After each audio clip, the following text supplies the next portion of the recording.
Welcome back to the rest of the story. Well, according to the calendar, we're going to be planting in what, another week? No, it's not going to happen. Realistically, we're looking like the last week of April. But now that we've mentioned the weather and planting, we haven't gotten a whole lot done the last couple days. Yesterday it was 22 with the wind blowing, so yeah, it was a blast. You guys are probably wondering where Chloe's at. Chloe's keeping me company. She did. Anybody that's wondering what that little bump is on her nose, get a close up here. She's really mellow. She got in a fight with some barbed wire and lost, but it's really cleared up. Her whole side of her muzzle was swollen up, but she's doing a lot better. But this is the current project on the list of things we need to get done. We put a 200-gallon fertilizer tank on the corn planter. The reason we mounted it on the tongue, people have been wondering why we went ahead and did that and why we didn't mount it on the frame somewhere, or two 100-gallon tanks in the frame. What it does is it takes the weight of the fertilizer off of the planter and puts more weight onto the rear tires of the 4640. That is exactly what we want it to do. We want to disperse some of the weight out, plus on the drive tires of the tractor, the weight on the rear tires will help us for the additional weight of the 200 gallons or so of fertilizer. We haven't done any work with Keaton seed firmers yet. We have to replace all these because we're putting the liquid down in furrow. This isn't totally tubular. That's a different fertilizer choice. But to do this, I was told, I haven't done any of these yet, what we have to do is we have to take off both the closing wheels on each side. Then we have to take off the seed openers, and then replace the mounting hardware for these, because I guess it's a different bracket on the inside. I got one of the bags over here with all the stuff in it I can show you. But plus we gotta go through and mount the pump, which the fertilizer pump's gonna go up underneath the frame here. We do have that red ball flow system that we're currently working on. I can show you the bracket. We're making a bracket to go up in front of this tank so we can see it from the tractor. That will allow us, I guess I can look at the camera, that will allow us to know as we're going across the field that we are putting fertilizer down, or if we have a clogged tube, or if one of them is just not working altogether. While I'm saying that, I am looking at, Andrew did order me, or is going to order me, or is planning on ordering me, the red ball flow system for the cultivator, because I had all that trouble last year with the seed, or not the seed, but the fertilizer hoses, the orifices were plugging because I had fine granular crud in the system.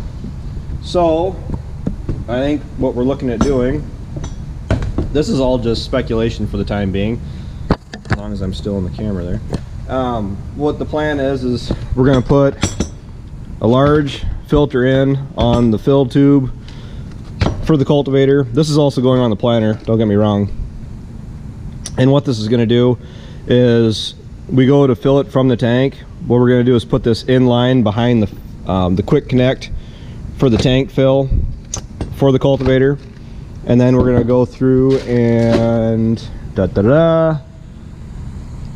moved it. We're going to put this on the back side of the pump, which, for example case, this is the exact same pump that's on my cultivator, our cultivator, somebody's cultivator. We're going to put this small filter in behind it, so that way when we go to run it, we go to run this spring, because I'm putting in probably, well, easily 3 times, maybe 4 times as much fertilizer down with the cultivator as I did last year. Last year was a test run, and basically figured out what didn't work, anything that was causing us issues. The issues we had was crud in the system. So we had the filters, we had that flow meter on it, so we can see, so I can know and feel a lot better knowing that I'm paying for this product and it's going down where I want it to. Really simple system. I think it will be. It's just by the time we get done planting, I need to go down, get the cultivator out, and get working on it. Because what is it? We're in the first week of April. Hopefully within a month, 4 weeks, we are putting something in the ground, whether it be corn or soybeans at this point. We always do corn before soybeans. As far as wondering if we're going to ever plant beans before corn, unless we get a second planter and we can run two at the same time, corn will always go in before soybeans. But Mother Nature really has to start cooperating with us. I didn't even know it was supposed to snow today. I really didn't. Dad and I had to go and get a tank of gas for the welder. That was a trip down to Dubuque. This is what I'm currently working on. We're currently working on.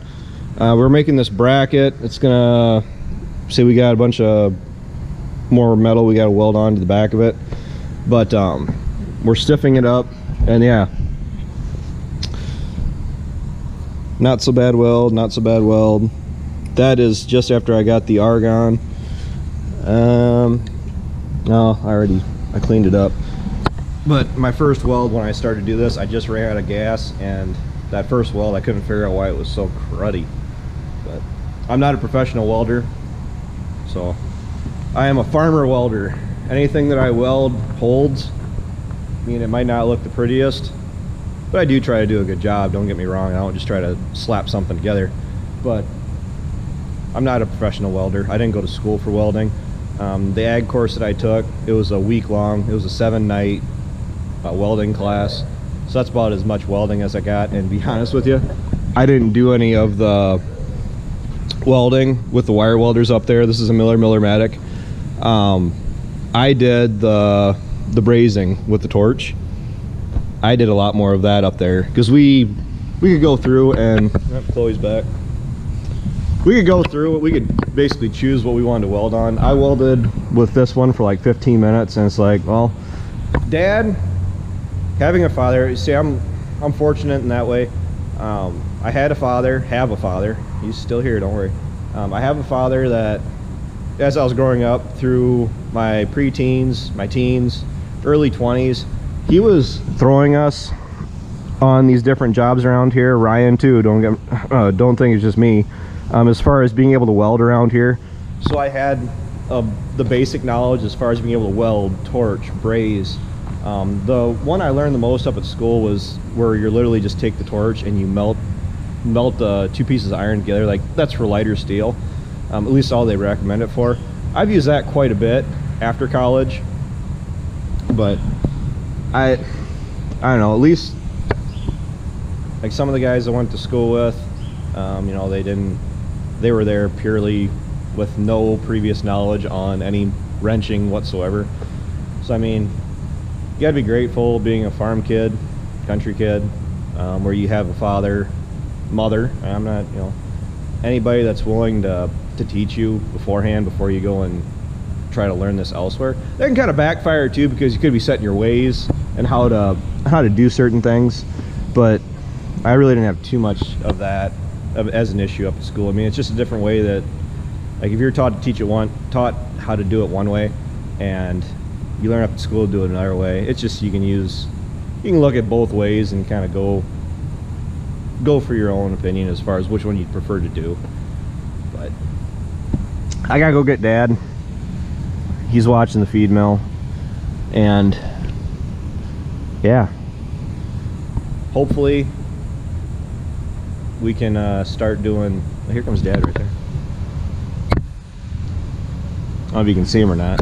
I got a little bitty screen in the back of my GoPro, but hopefully we can start looking at doing more field work here. We got a bunch of the fences checked, but we have a lot of spring jobs that we need to really start doing.